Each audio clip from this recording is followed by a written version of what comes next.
الحمد لله رب العالمين والصلاة والسلام على سيد الأنبياء والمرسلين شفيع المذنبين رحمة للعالمين سيدنا ونبينا ومولانا محمد رسول الله صلى الله عليه وسلم. Assalamu alaikum wa rahmatullahi wa barakatuh to everyone who is watching us live today.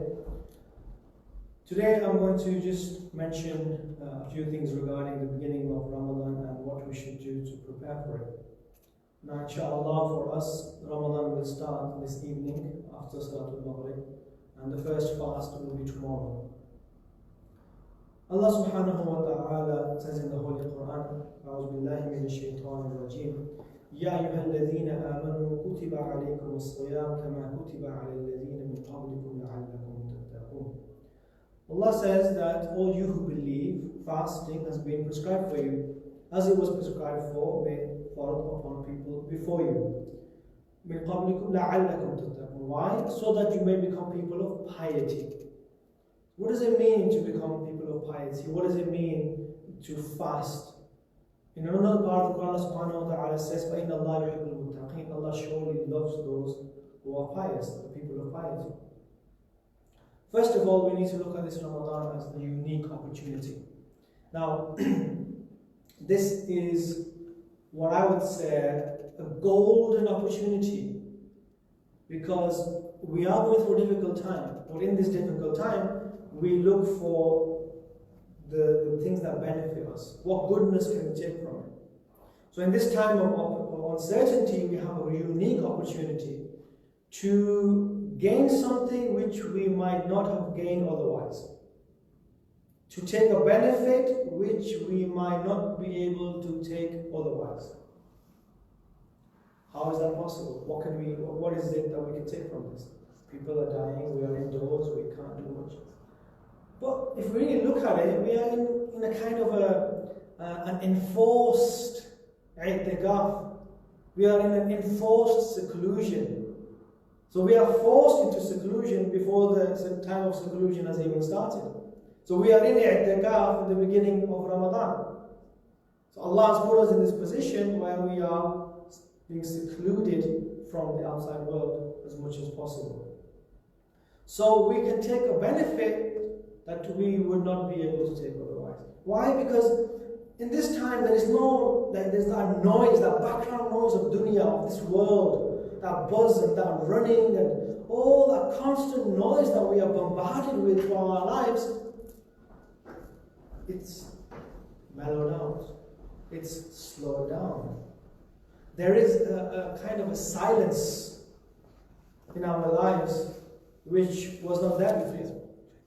So this silence that we have, how can we make it into something that is more than just a silence, something that's more profound? First of all, fasting in itself, to fast, what does it mean? Allah subhanahu wa ta'ala, God says in the Holy Quran, that so that you may become people of piety. The word here that's used is taqwa. Okay? So taqwa, what does it mean to have taqwa? The actual word for taqwa, the actual word, the root of taqwa, it means like a shield, a protection. Yeah? So when we talk about taqwa, having taqwa, piety, it is a person who is protecting himself from something. And when Sayyidina Umar radiallahu ta'ala, he was asked about taqwa. What does it mean to have taqwa, piety? He said that, if you have ever walked through a small street or a narrow alleyway, and on either side there are thorn bushes, you gather your clothes, you put your clothes together so that you're not caught. Recently, there's a small walk path near my house, and I've noticed this is what happens, especially in springtime, when all the plants are growing. And there's a few times I've been walking past, and my clothes have been caught in the thorns, and you have to be very careful to take out the thorns out of your clothes, so that you can't continue. Once the thorns grab you, you can't progress on your journey. So when you are caught up in these thorn bushes, your clothes are caught up, you can't go forward. Because if you go forward, if you try to move, if you continue the forward momentum whilst your clothes are in these thorns, you will end up damaging your clothes. And in the same way, Sayyidina Umar, he explained, this is taqwa. Being very mindful of how you walk, keeping yourself safe. Another example of having taqwa is having this fear of waking up lions when you're walking through a pit of lions or snakes. So imagine that we are walking through a pit and it's full of lions who are sleeping, or snakes who are resting. How would we walk? We would tread very, very carefully. Because if we wake them up, they will pounce upon us. And taqwa, piety, is to walk through life being as careful as you would be when walking through a pit of sleeping lions. What should we be careful of? We should be careful and mindful of what we do that may displease Allah, that may displease our Lord. If something that displeases Allah, and we do that action, we perform that action, then we are going away from taqwa. But if we are mindful of what we are doing, and we are acting upon that which pleases Allah, then we are upon the path of piety. And taqwa also means to protect yourself against those actions which create a distance between the creation and the creator. So when we perform evil acts, we actually create a distance between us and Allah subhanahu wa ta'ala. And when we have this distance, then we cannot have that intimate relationship. And to be a person of piety is to create an environment in which we are able to have that close connection, a close relationship with Allah subhanahu wa ta'ala. The Prophet ﷺ, he described fasting as a shield. So taqwa is supposed to be as a shield, is a protection. But fasting is also described as a shield. The Prophet ﷺ, he said, "As-siyamu junnatun min an-nar." That the fast is a shield from the fire of hell, from the punishments of hell. It protects you. Like you have a shield that protects you in the time of war. So like in war, a shield protects your life. Fasting protects your spiritual life. It stops you being killed spiritually, internally, by evil actions. And the fast itself, fast is one of the unique, really, really unique acts of worship. Because Allah subhanahu wa ta'ala has proportional reward for all the different types of acts that we perform. For prayer, this much reward. Prayer with Jamaat, this much reward. For Hajj, this much reward. For recitation of the Quran, this much reward. For Sadaqah, this much reward. There is a proportionate reward for every act of worship. But what is the reward of fasting? It is the infinite reward. Why? Because Allah says that for fasting, I am the reward. What does that mean? It means that the reward for fasting is immeasurable. We cannot quantify, and the angels cannot quantify the reward for fasting. As Allah is infinite, therefore the reward of the fast is beyond measure. So this is something that is unique just to fasting. And the fast is something that is an act. Every act is alive. And on the Day of Judgment, all actions will speak. Allah subhanahu wa ta'ala says, the Prophet sallallahu alayhi wa sallam said, that as-siyamu wal-Qur'anu yashfa'an bil-'abd. That the fast and the Qur'an are intercessors, will intercede for the servant on the Day of Judgment. يقول الصيام, the fast will say, أي رب منعته الطعام والشهوات بالنهار. Oh Allah, oh my Lord, I stopped this person, the fast, I stopped this person from his desires, from his food. And then, Allah subhanahu wa ta'ala in this majestic presence against the judge, the greatest judge, the fast will say, I am interceding for him. This is an intercession for him. وَيَقُولُ الْقُرْآنُ مَنَعْتُهُ النَّوْمِ اللَّيْلِ. The Quran will say, I kept him awake. I kept him away from his sleep. I prevented him from sleeping in the night. and then He will also intercede. And that way, both of their intercession will be accepted. Allah subhanahu wa ta'ala has given us this opportunity to fast. And this Ramadan this year is the time of this great epidemic, this great difficulty that we're facing. But in this difficulty, there is a silver lining. There is a ray of hope. That silver lining is the opportunity to do things which we were not able to do before.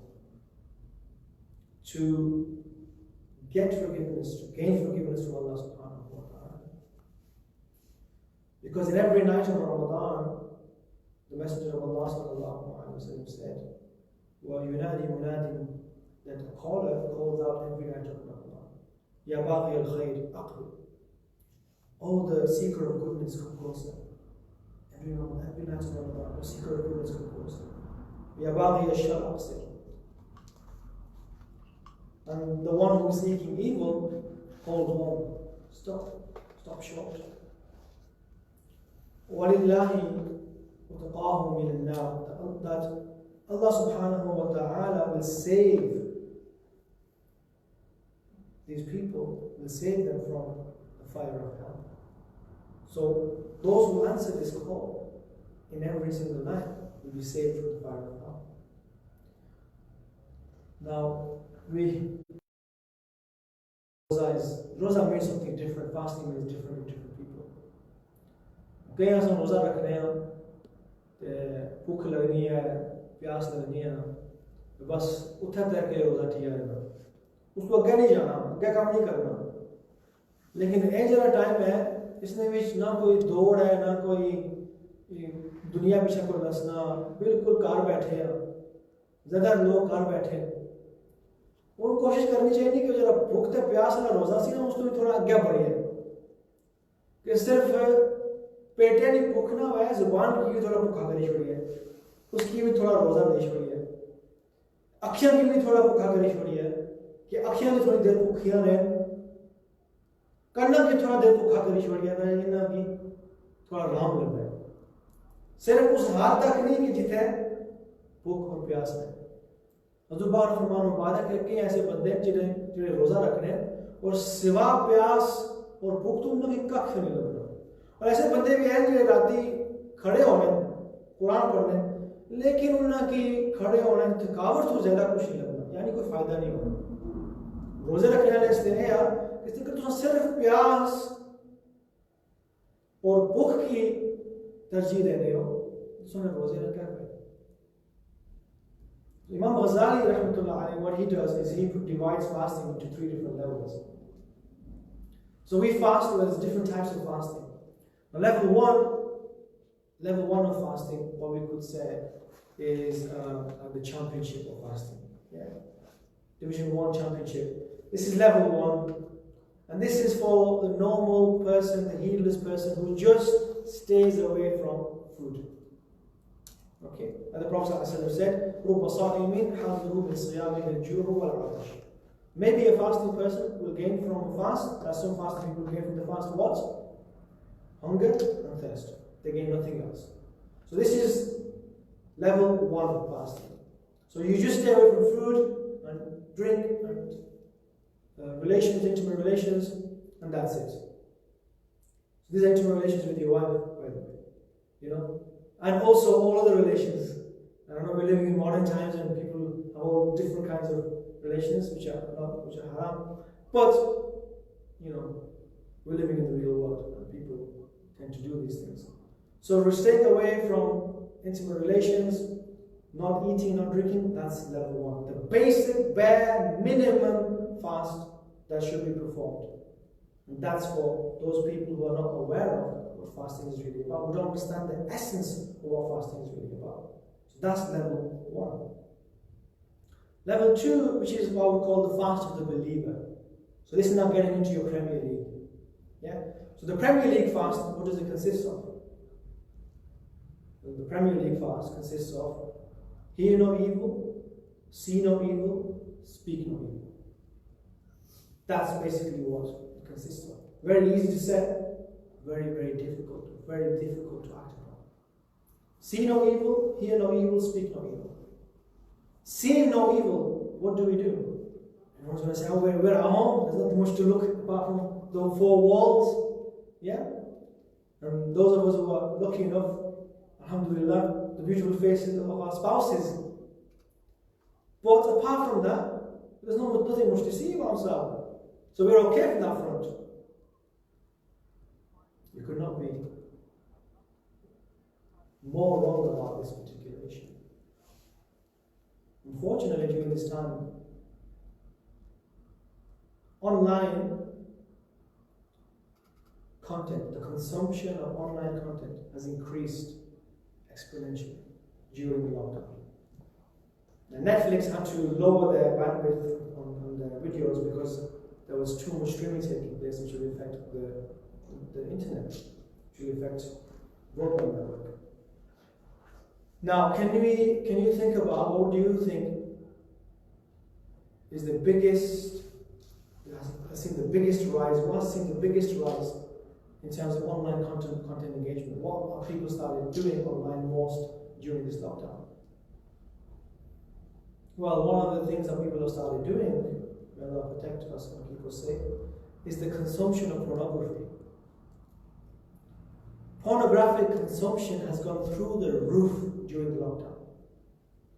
In China, when they had the lockdown in China, the government actually put filters and blocks because such was the magnitude of this particular habit. And this is an addiction.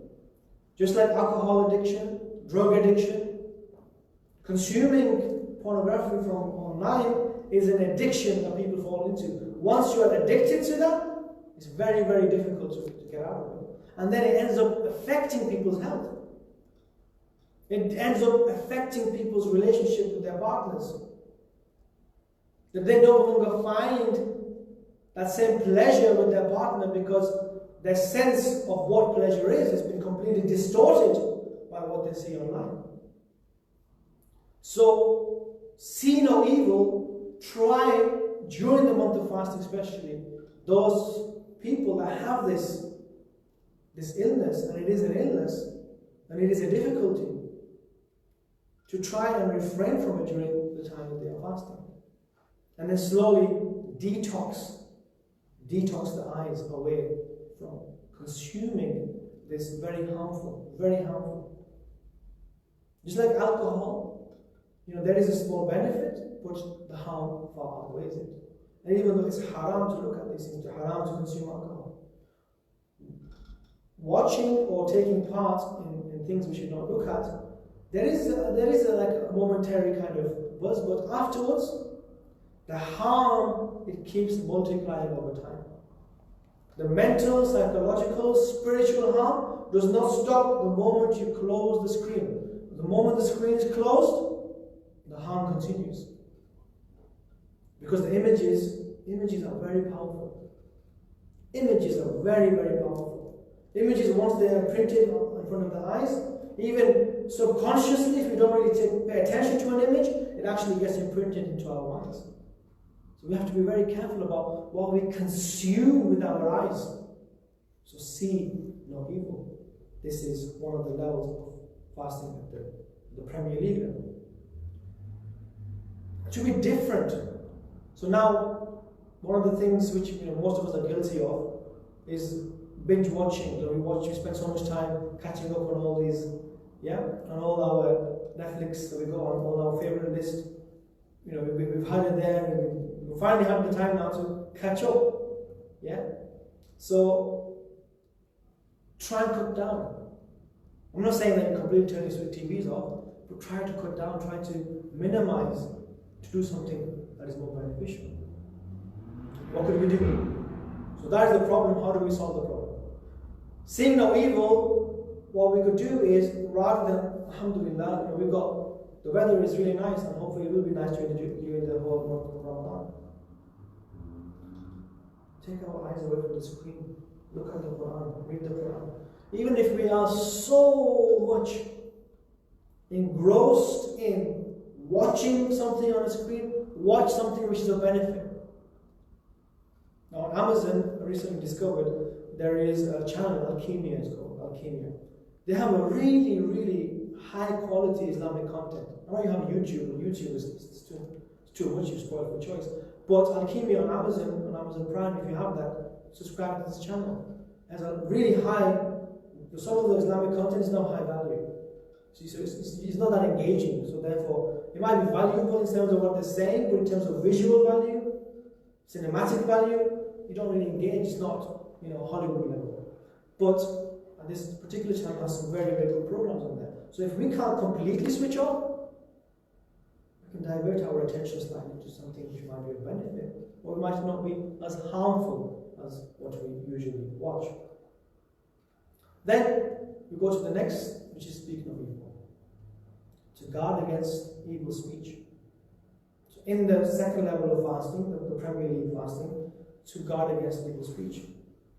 Now, evil speech, what does it mean? Does it mean using bad language? Yes, it includes that.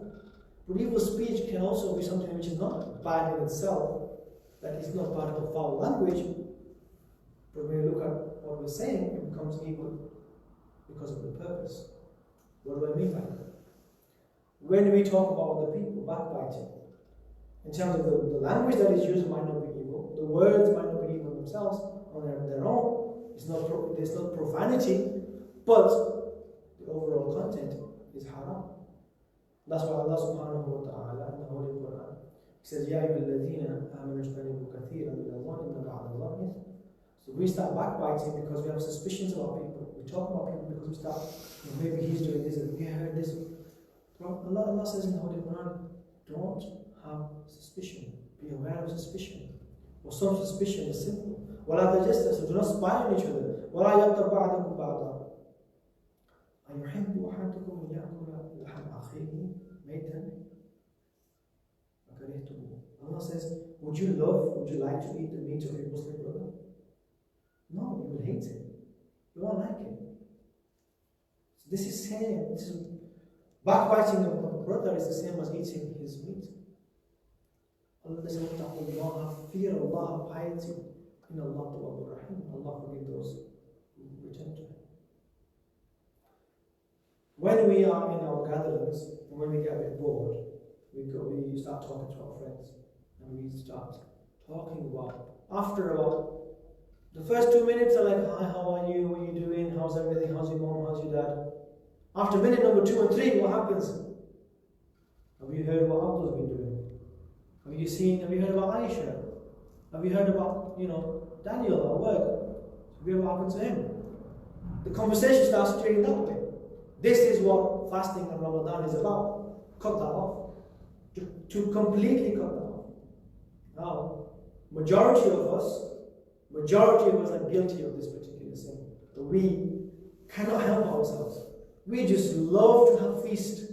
Yeah? We have started, we love our food, so we have fast food, then we have fast conversations. Fast food is harmful, so are fast conversations. And fast conversations are when we talk about other people. How do we get away from it? We can try and spend our time.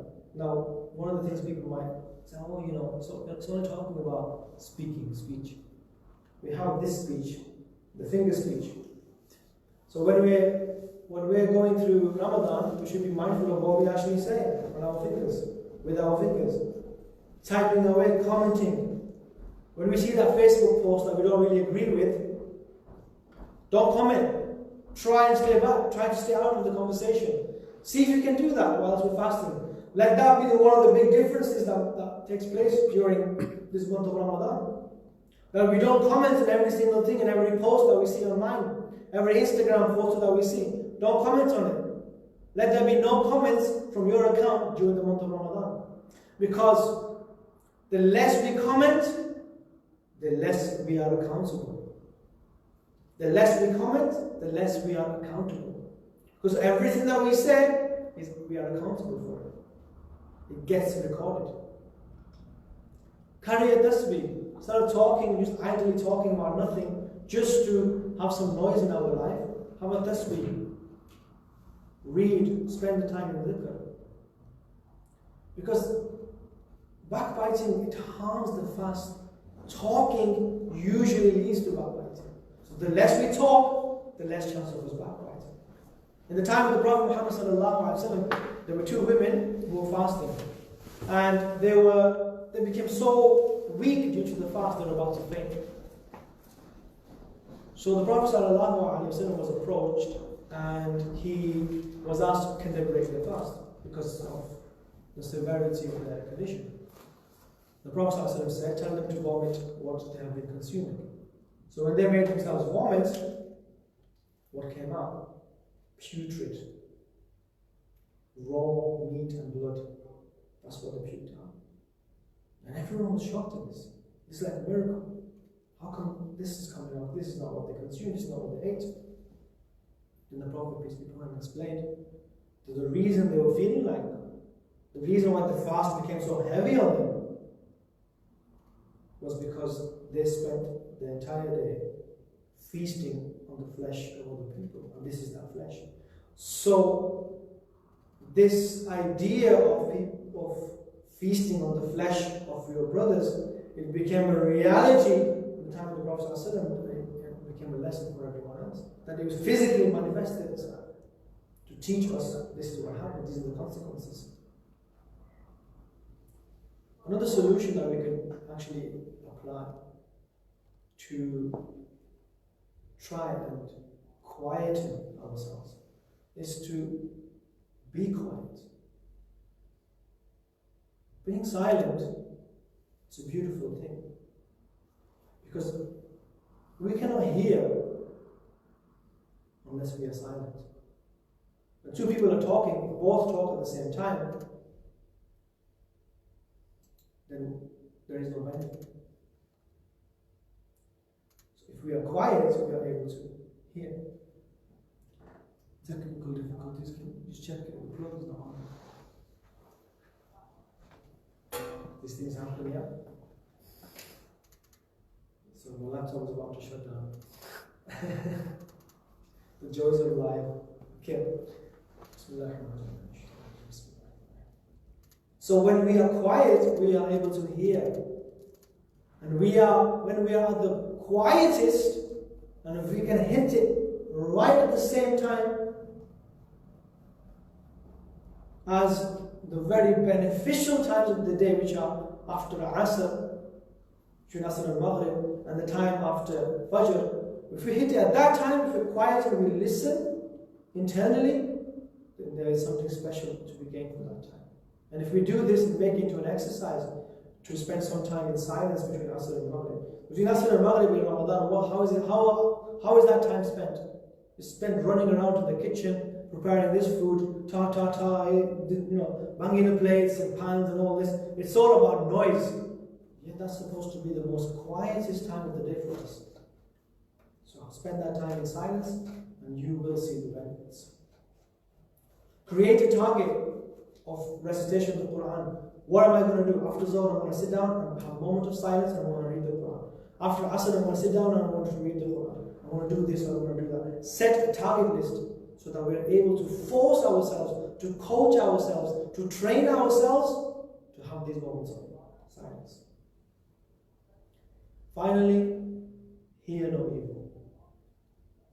To hear no evil, do not listen to things which are of harm to us. Now, when someone is backbiting, the listener, the one who is listening, is the same as the one who is speaking. So let me just repeat that. When we are backbiting, even though I might be saying something about someone, but the person who's listening, he is as guilty. Now in England, there's a law in the majority of the Western world. There's a law. It's called the law of joint enterprise, or common purpose. What that means is that if a bunch of guys get together and they plan to do something illegal, the result of that illegal activity is upon all of them. So they are all guilty regarding the consequences of that illegal activity. Even though only one of them might have actually performed the act, but they are all guilty because they were together, they planned it together. This is the same law that applies with Allah subhanahu wa ta'ala, especially when it concerns seeing, when it concerns hearing, when it concerns listening. That the silent listener of evil is as guilty as the one who is speaking evil. So when we hear backbiting, do not remain silent. Try to stop the people from doing that. This is what the Prophet said. The backbiter and the listener, they are partners in this crime. They are partners in this crime. So we have to stop people. And if we're in a conversation that is heading that way, just stop, say, okay, I've got to go, put the phone down. So this is the fast of those who are in the Premier League.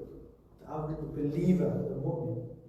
Now the level 3, the highest, this is the Champions League. Yeah? So if you want to be in the Champions League, that fast is something else. That fast is a fast that continues after the breaking of the fast. Shaykh al-Qadir Gilani, rahmatullahi ta'ala alayhi, says that there are those for whom at the time of iftar their fast breaks. So all the conditions and everything that they put on themselves, no eating, no using bad language, no doing this, no. After iftar, they go back to the normal again. But there are those who continue fasting even after they have broken the fast. These are the people, these are the elite. And we do not, the normal average believer is told not to go into trying to stay away from evil speech, evil actions, evil talk. But the elite, when they fast including, their fast includes evil thoughts. They do not even entertain an idea of doing something evil. The entire time, the duration of their fast, which is in the day and in the night, is spent contemplating and thinking about Allah subhanahu wa ta'ala. So their thoughts are pure, their speech is pure, their eyes are pure, and their ears are pure. Purity of heart, purity of speech, purity of listening, purity of sight. This is the Premier League. It's very difficult to get to that level. So I would say that to get to the point where we are in this Ramadan, it's easier. We're at home. We don't have that many distractions outside anymore. We're not as busy as we used to be. So maybe we should try and get to the Premier League. Try to get to level 2 and see how much we can achieve that. To what degree we can achieve that. To simplify it, if we were to perform wudu, the normal fast is just, I'm going to perform wudu, but I'm not going to use any water, I'm just going to rub myself like this. Yeah? Wudu is not done, prayer doesn't count. That's like the basic. The second level is you wash yourself, you put water on your face but once. And the third level is like washing every part of your area that you're supposed to wash in wudu 3 times. So you're doing what is required and beyond, which is the difficult one. So in this month, try and fast. We should try and fast. Fast with our stomachs, with our mouths, but also with our eyes and ears, so that we fast in order to feed. And that doesn't mean iftar time. Yeah? Doesn't mean that we feed. We go complete binge eating at the end. We fast in order to feed our soul, to feed the ruh. That's what basically fasting is. How much feeding are we going to do? Well, we'll have to weigh ourselves after Ramadan and see how many kilos we've gained already during quarantine. Yeah, we must have gained quite a few. But at the end of Ramadan, we need to weigh our souls. As well as gaining weight in our bodies during Ramadan, have we gained any weight with regards to our souls? Have we fed our souls? May Allah subhanahu wa ta'ala bless all of you out there. May Allah bless your families. May Allah protect you. And may Allah subhanahu wa ta'ala bless us in this Ramadan. And inshallah, maybe over the next couple of days, I will put out a checklist. So we'll make a checklist of different levels of fasting, and I'll put that checklist out and see how well we do. So for every day, we'll see how well we are doing on that checklist. Inshallah, you can use that to help yourselves to see where you are and what you're aiming for. May Allah subhanahu wa ta'ala bless you, and may He forgive me.